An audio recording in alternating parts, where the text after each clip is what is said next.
आ जाओ, गले मिलो, टंग बासो।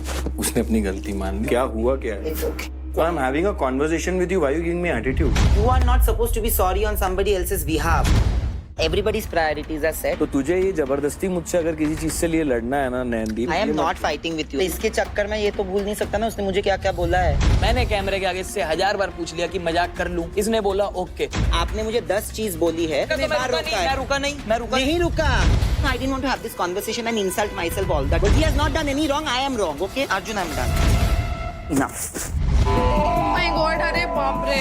अब होगा बेसमेंट का अल्टीमेट शटडाउन। 2 वर्कर का होगा आज एलिमिनेशन और किसी एक का होगा अल्टीमेट राइज। सो देखते हैं रिजल्ट क्या है।